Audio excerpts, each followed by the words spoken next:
Durant l'Antiquité, les scientifiques sont aussi des philosophes. Au IVe siècle avant notre ère, le grand penseur grec Platon crée l'Académie à Athènes, une école où sont enseignées les sciences comme les mathématiques, l'astronomie et la musique. Platon pense que c'est à travers le dialogue qu'on peut établir la vérité, et il pose les mathématiques comme principe fondamental des sciences et de l'ordre du monde. Parmi ses nombreux disciples, on trouve le philosophe Aristote. Lui valorise plutôt l'observation de la nature pour comprendre le fonctionnement du monde. Lors de voyages dans les villes d'Assos et de Mytilène, sur les bords de la mer Égée, il s'intéresse à la faune locale et écrit de nombreux livres sur les animaux. Ses travaux de naturaliste font de lui l'un des pères fondateurs de la biologie. Et la médecine, celle des Grecs, emprunte de nombreuses connaissances aux Égyptiens, comme les traitements par les plantes et des opérations chirurgicales très détaillées dans les papyrus. Mais la Grèce apporte également son lot de nouveautés, comme avec le médecin Hippocrate, qui détaille un protocole pour diagnostiquer les patients dans son traité Le Pronostic, ce qui fait de ce texte l'une des premières démarches scientifiques.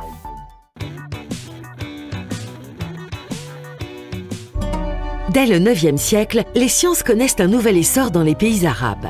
Le mathématicien perse Al-Khwarizmi popularise l'utilisation du système décimal à 10 chiffres et invente une nouvelle branche des mathématiques, l'algèbre. Sous l'impulsion du calife Al-Mamoun, les savants de nombreux pays se réunissent à Bagdad pour étudier et mettre en commun leurs connaissances dans de nouvelles institutions, les maisons de la sagesse. La collecte et la traduction de centaines d'ouvrages de l'Antiquité, ainsi que la construction du Grand Observatoire de Bagdad, permettent aux scientifiques arabes de préciser les connaissances astronomiques. Grâce aux études des érudits comme le philosophe Avicenne et l'alchimiste Djeber, chimie et sciences des métaux se perfectionnent et des protocoles détaillés font leur apparition. Le savant perse Alhazen, qui réalise de nombreux travaux en optique, démontre par exemple que la lumière va des objets jusqu'à l'œil pour nous permettre de les voir. En privilégiant l'expérimentation, il n'hésite pas à mettre en doute les conclusions de ses prédécesseurs et pose donc les bases de la démarche scientifique.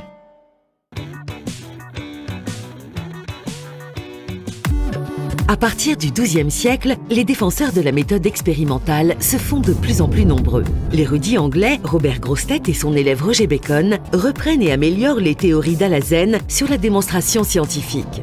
Les alchimistes, les artisans et les ingénieurs, comme le célèbre italien Léonard de Vinci, jouent également un rôle important. Pour eux, l'observation ne suffit plus. Il faut écrire des protocoles pour permettre à leurs successeurs de reproduire les expériences. En parallèle, l'école de Tolède voit le jour en Espagne. Sous l'influence de l'Église catholique, de nombreux traducteurs et intellectuels se regroupent et traduisent à leur tour les ouvrages issus de l'Antiquité grecque et de l'époque médiévale arabe. Résultat, les savoirs de l'Antiquité se diffusent jusque dans le monde latin, où ils se confrontent aux concepts modernes. À la fin de la Renaissance, les philosophes René Descartes et Robert Boyle écrivent plusieurs ouvrages pour remettre en question tous les savoirs scientifiques basés sur l'intuition. Leurs livres sont écrits respectivement en français et en anglais au lieu du latin traditionnel. Ils peuvent donc être compris par plus de personnes. Un premier pas vers la vulgarisation scientifique. Et ce n'est que le début.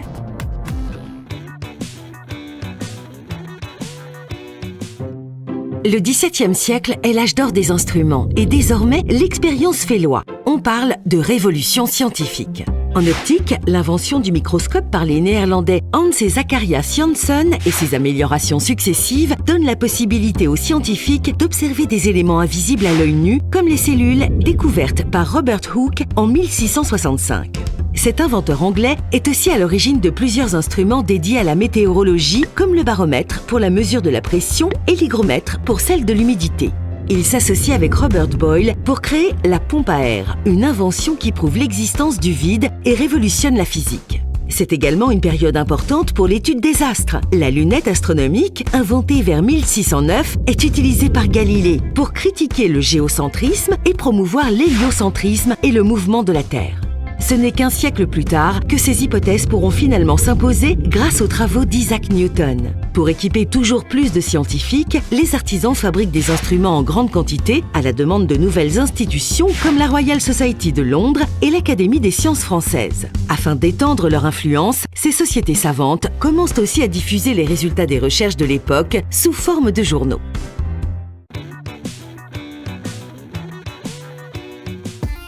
Au XVIIIe siècle, les philosophes des Lumières s'engagent pour promouvoir la connaissance. Ce mouvement donne un nouvel élan à la démarche scientifique, qui doit apporter des preuves et ne plus se baser sur des croyances.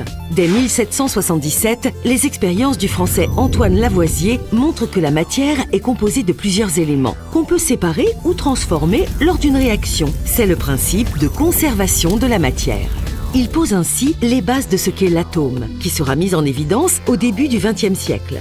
Le milieu des sciences naturelles devient un théâtre d'affrontement entre scientifiques relayé par la presse. On y retrouve les grandes controverses de l'époque, comme celle de la génération spontanée entre Félix Pouchet et Louis Pasteur. Le premier soutient que les micro-organismes peuvent apparaître d'eux-mêmes dans un bocal fermé et le second prétend que c'est impossible, mais qu'ils sont partout en suspension dans l'air. Une expérience avec de l'air purifié par le feu donne raison à Pasteur. Désormais, on confronte ces idées et on tranche avec l'expérience.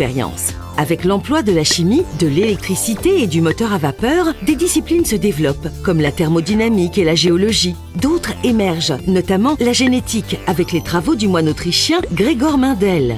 Pendant la révolution industrielle, les sciences sont enseignées dès l'école primaire afin de former les futurs ingénieurs. Et ces domaines s'ouvrent aux classes populaires. À la fin du XIXe siècle, le terme de « chercheur » fait même son apparition.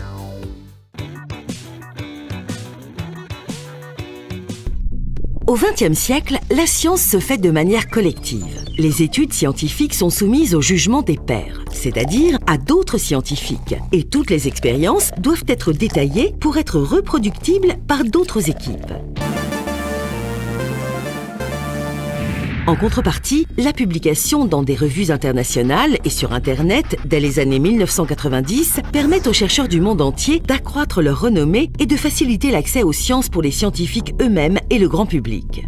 Mais avec l'arrivée de l'informatique, il n'y a pas que la communication qui change. La méthode scientifique aussi se transforme. Il devient plus simple de trier de grands nombres de données et de construire des études statistiques. Mais pour cela, il faut faire attention à sélectionner les bons paramètres car les progrès technologiques apportent aux chercheurs d'immenses quantités d'informations. Et ce n'est pas tout. L'arrivée des algorithmes d'intelligence artificielle permet à l'homme de compter également sur les machines pour traiter les résultats, comme dans le domaine médical. Et pourquoi pas, dans quelques années, de valider directement les travaux des chercheurs. Enfin, rassurez-vous, même avec ces nouveaux outils, il nous reste encore des milliards de choses à découvrir.